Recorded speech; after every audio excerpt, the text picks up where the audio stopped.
आणि आता आपल्याकडे जवळपास एक 40 प्लस जे घरफोडी जे गुन्हे आहेत ते यांनी केलेले निष्पन्न झालेले, त्याचा गुन्हा रजिस्टर क्रमांक मध्ये आपल्याकडे निष्पन्न आहे.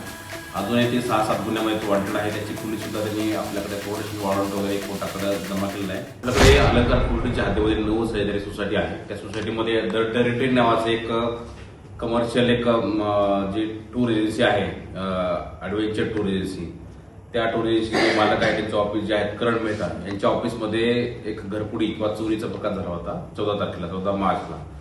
त्या घरफोडीमध्ये जवळपास 6.5-7 लाखाचा मुद्देमाल जो आहे, त्याच्यामध्ये एक लेन्स होत्या, कॅमेरा होता, ड्रोन होते आणि अजून काही त्याचे लॅपटॉप वगैरे होते. हे जे द टेरिटरी या ॲडव्हेंचर जे टुरिझम करणाऱ्या जी संस्था आहे त्यांच्या ऑफिसमध्ये एक चोरी करून हा जो मुद्देमाल आहे तो चोरी गेल्याबद्दल आपल्याकडे तक्रार प्राप्त होती. त्यानुसार तो गुन्हा आपल्या अलंकार पोलीस स्टेशनला दाखल होता.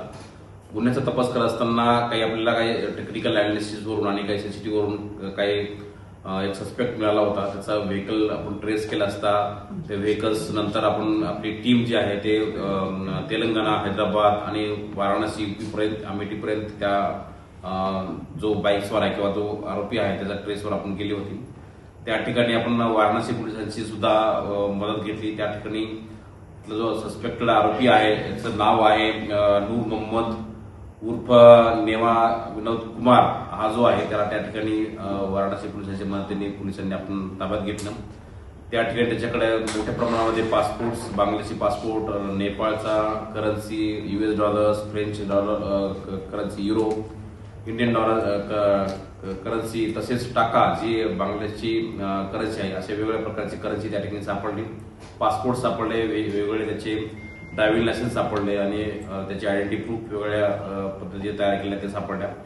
या सर्व प्रकारावरती वाराणसी पोलिसांमध्ये एक वेगळा पासपोर्ट ऍक्टनुसार आणि फॉरेनर्स ऍक्टनुसार तो गुन्हा दाखल आहे. परंतु आपल्याकडे तक्रार होती, त्या तक्रार अनुषंगाने त्या आरोपीला पोलिसांनी अटक करून वाराणसी पोलिसांच्या मदतीने आपण या ठिकाणी घेऊन आलो. त्या ठिकाणी जो बाकीचा जो मुद्देमाल आहे तो सर्व मुद्देमाल आपण जो चोरीला गेला होता तो पूर्ण सगळा रिकव्हर केलेला आहे. त्याच्यामध्ये ड्रोन आहे, कॅमेरा लेन्स आहे, लॅपटॉप वगैरे आहे.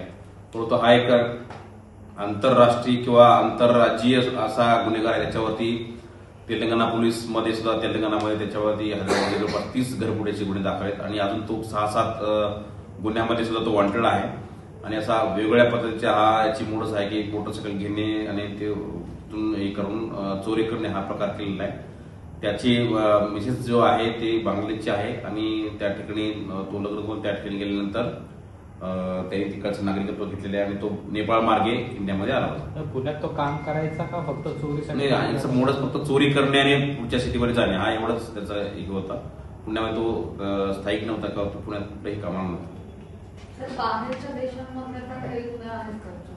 नाही, आता आपल्याकडे जवळपास एक 40 प्लस जे घरफोडी जे गुन्हे आहेत ते यांनी केलेले निष्पन्न झालेले, त्याचा गुन्हा रजिस्टर क्रमांक पोलीस स्टेशनमध्ये आपल्याकडे निष्पन्न आहे. अजूनही ते 6-7 गुन्ह्यामध्ये तो वॉन्टेड आहे. त्याची पोलीस सुद्धा त्यांनी आपल्याकडे प्रोटेक्शन वॉरंट वगैरे कोर्टाकडे जमा केलेला आहे आणि आपली PCR आपला तपास संपल्यानंतर ते हा जो आरोपी आहे त्याला पुढील तपासासाठी बाकी पोलीस स्टेशनकडे किंवा बाकी राज्याकडे त्याला हँडओव्हर करण्यात येईल. परंतु हा एक आंतरराष्ट्रीय किंवा बाहेरच्या देशातून येऊन हा गुन्हे करण्याची मोडच या ठिकाणी निष्पन्न झालेली आहे. तो वेगळ्या नावाने या ठिकाणी राहत होता, परंतु त्याचा तो मूळचा जो आहे तो बांगलादेशचा आहे असं निष्पन्न झालं आणि त्याच्याकडे वेगवेगळ्या देशाची currencies, passports, travel document, driving licence आणि त्याचे ATM कार्ड्स आणि वेगवेगळे आधार किंवा आयडेंटिटी प्रूफ त्याकडे आपल्याला मिळालेले आहेत.